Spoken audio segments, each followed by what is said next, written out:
Okay, let's talk about store-bought survival kits and first aid kits. I'm combining these for one video because it's the same video on both kits.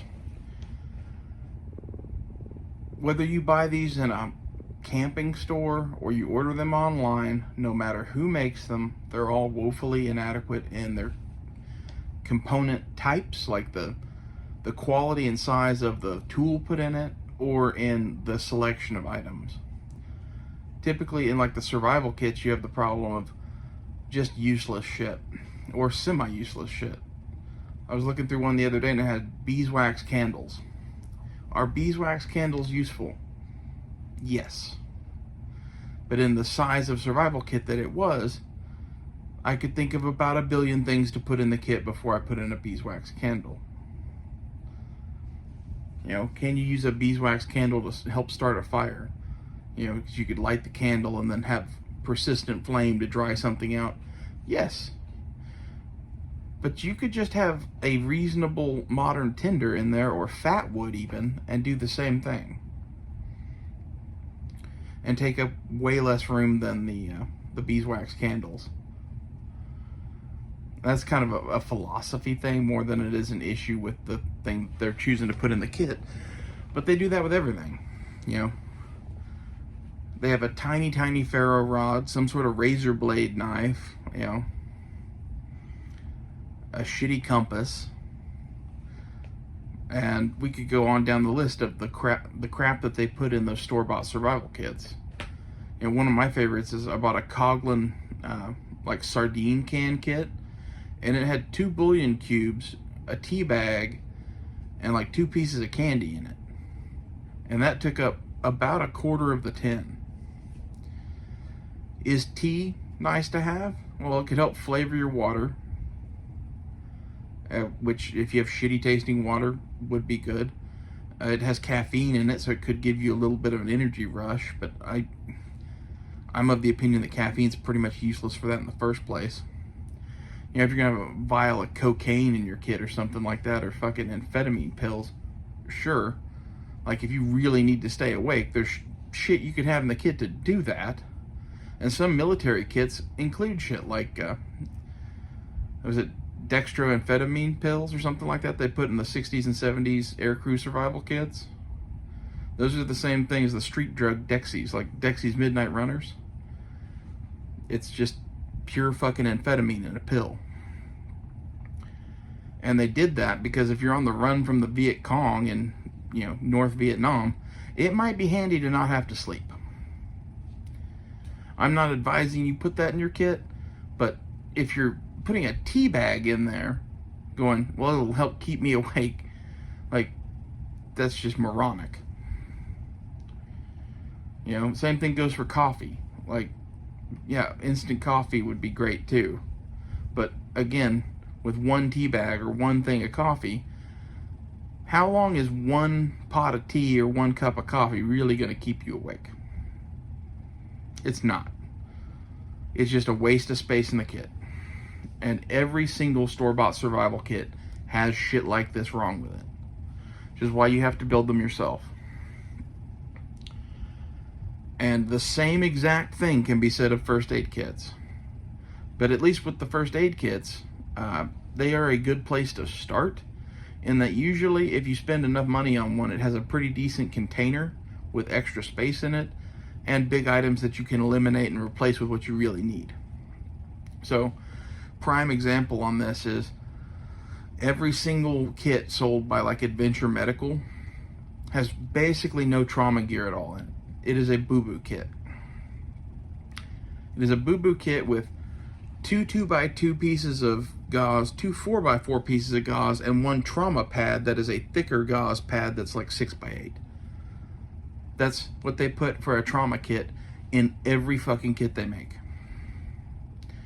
When what you really need is a fucking tourniquet, compressed gauze, a chest seal, chest decompression needle, an airway, and probably multiples of several of those items. Okay? If you really have someone fucking dying on you, you need ways to stop bleeding, you need ways to secure the airway, and if they're having a fucking sucking chest wound, you need stuff to deal with that because that will kill you within minutes and it's relatively easy to treat. Almost every first aid kit that you just go and buy has a collapsible, squishable ice pack thing in it that takes up a shitload of room in the kit. Usually somewhere between a quarter of the kit to half the kit, depending on how big of a kit we're talking about. And you'd be like, well, not on the bigger kits. Well, on the bigger kits, they pack 2 or 3 of them in there. And here's my argument on those. I've used them before. They last about 10 or 15 minutes. It's 10 or 15 minutes of a semi-cold dressing. If you've ever rolled an ankle before or had any sort of injury that needed a cold compress, you'll know that is basically dick. It doesn't do anything for you. You need ice cold shit for like hours. Having 3 of them even is not enough to help a fucking twisted ankle. It's a, feel better measure or something to put on someone's forehead if they're overheating. Like for that, sure. But at the same time, you could wet a bandana and wrap it around someone's neck and get the same effect for that sort of shit. Especially if you use cold water, which may or may not be available to you. That's why, like, if you're maybe in Arizona, maybe keep those. Okay, I'm not arguing that. What I am saying is if you're planning on putting cold compresses on someone's rolled ankle, like, they're basically fucking useless.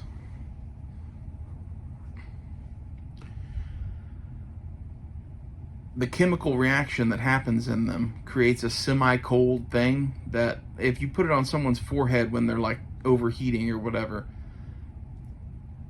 it would be nice. Is it a have to have? Well, if someone's in heat stroke, maybe.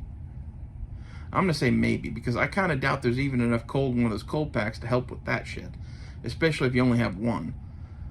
That's where if you had 2 or 3 of them, sure, but at that point, they're taking up a substantial amount of room in your kit and you're ignoring much more likely emergencies.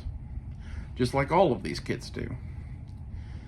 And then when it comes to band-aids, almost all of these kits buy the cheapest fucking plastic bandages known to fucking man. They all suck. They all have like 5 butterfly bandages to seal a wound, which is okay, but butterfly bandages are cheap, thin, and why not have like 50 of them at that point? Like, why would you need that many?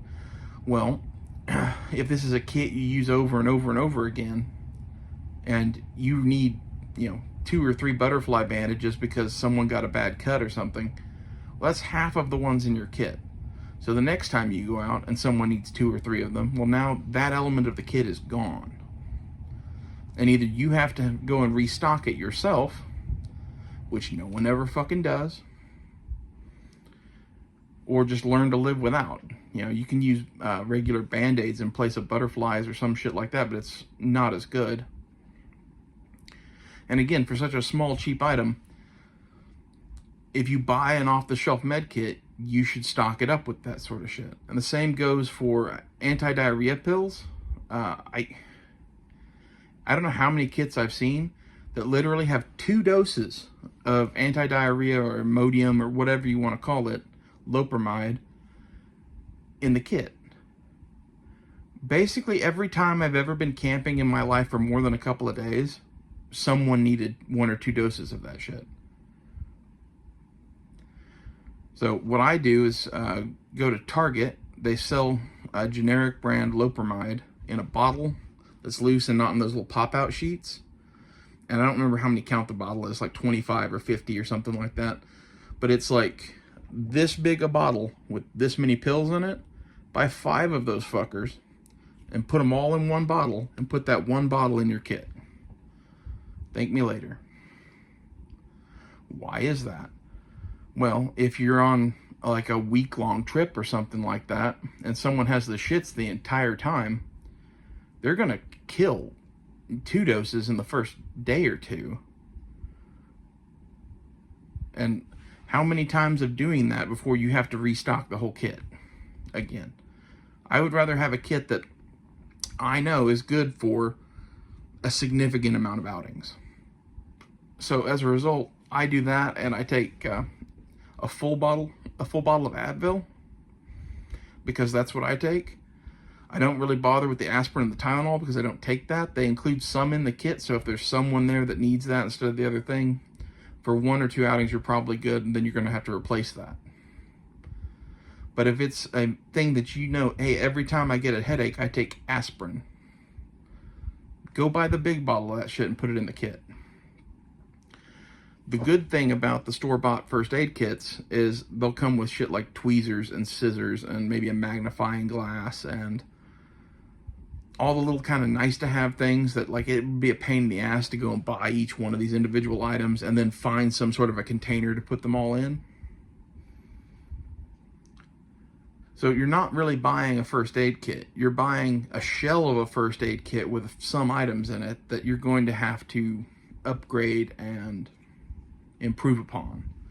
And it's never going to come with trauma gear. So you're going to have to either carry a separate trauma pack, which is probably a good idea, or integrate trauma items into that first aid kit.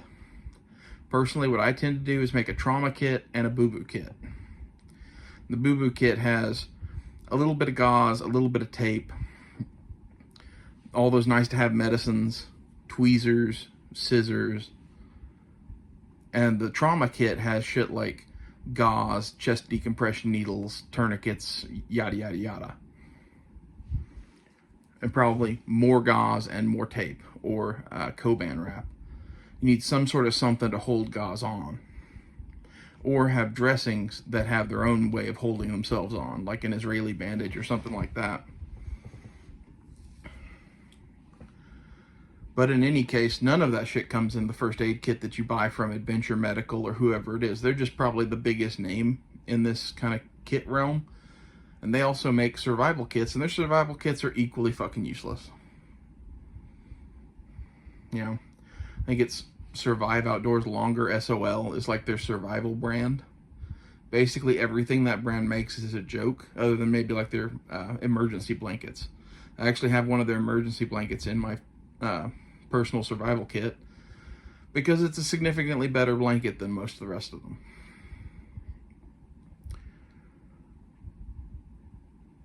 But when it comes to either one of these kits, these are kind of mission critical, like, it's not important until the need arises, and if the need arises, it's life or death. So on the survival kit line of things, I wouldn't even bother buying one.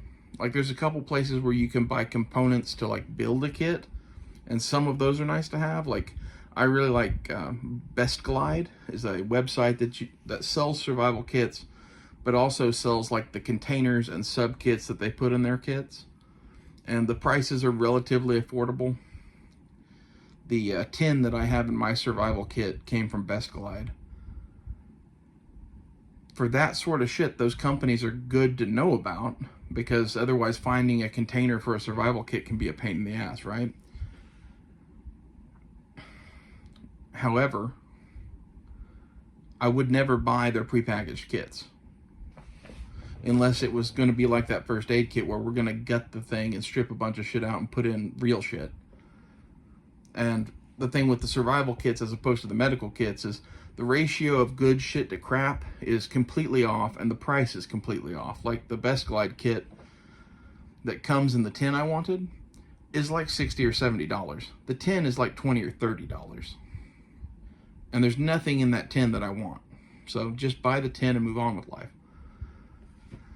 And to some extent, you can say the same thing about the first aid kits. Like, you can buy a first aid bag of some sort and pack that yourself. That's probably a better way to go than buying a full first aid kit. But at the same time, if you're kind of inexperienced on this, Adventure Medical or whoever it is going to catch a few things that you might miss, and they'll have at least something in there. And anything you add to the kit is just making it better.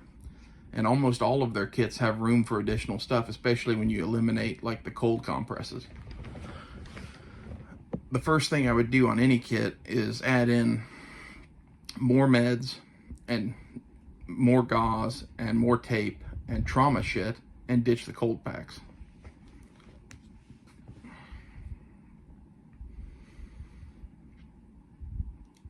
I wish that there was someone out there that made a halfway decent med kit. I used to buy stuff from AMP3, which is USNER doc here on YouTube. His kits are okay, but they kind of have the same failing that almost any med kit has, in my opinion, where they're using little prepackaged things of medication that if you use any of them, you're going to have to order a whole new set of. And for high use items, that's just not ideal. For something that like antihistamine that doesn't come up that much, like the reason I'd carry antihistamine would be, hey, someone's having really bad allergies and like it would help them out. Or someone gets stung by a bunch of bees, give them the antihistamine. That's reason enough to carry it. However, I'm not going to carry as much antihistamine as if it was something that I took regularly.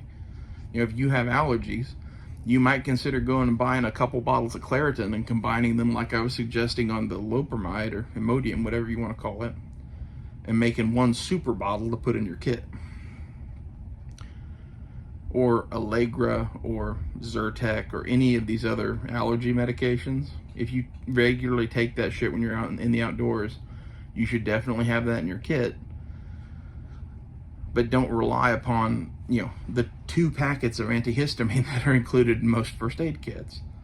And let's say you get a particularly well-stocked one. Well, now it has 4 things of antihistamine in it. Well, whoop-de-frickin' do. Again, if you're taking it every day, that's 4 doses. That's probably either 2 or 4 days worth, depending on exactly what kind of antihistamine it is. It's really suboptimal. Another cool thing you can get at Best Glide, though, is a first aid pack medication refill kit that just has a whole bunch of these little things of medication in it.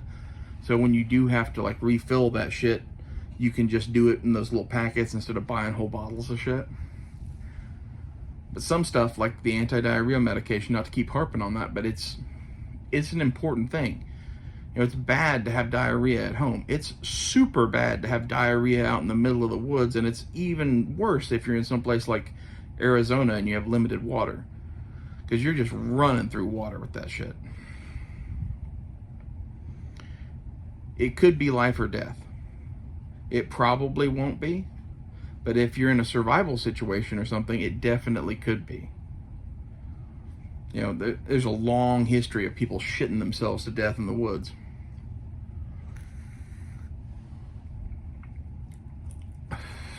Most of the people that died in the Civil War, believe it or not, were not killed by battlefield injuries. They were killed by dysentery. So, take your anti-shit medication seriously, folks. You know, it's a silly fucking topic or whatever, but it's something that these aid kits or whatever miss completely. You know, by including 2 doses of anti-diarrhea medication, they're thinking, well, this is a weekend camping trip and everything is fine, and well, Timmy has diarrhea, so he can take this 1 dose of that, and there's enough in there for a couple days. That's probably all you'll be out there for. Unless, hey, this is a week-long trip. Or unless, hey, we forgot to restock it after the last time Timmy had the shits.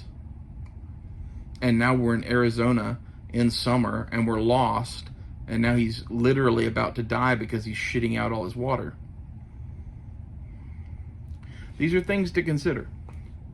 And they're major failings in survival kits and first aid kits, really. That's why this topic goes perfectly for both of them. It's the same problem with both. You should never really buy an off-the-shelf kit of anything, from what I've seen. In the survival medical realm, anyway. I can't speak to what other kits are out there. Like if it's a phone recharging kit or something like that, I'm sure you have the same problems because of cost cutting and whatever, but it's not as mission critical and life-threatening as first aid and survival is.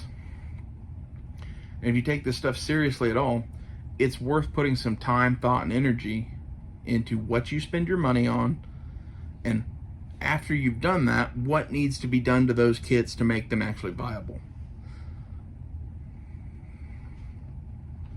Whether it's a survival kit or a first aid kit.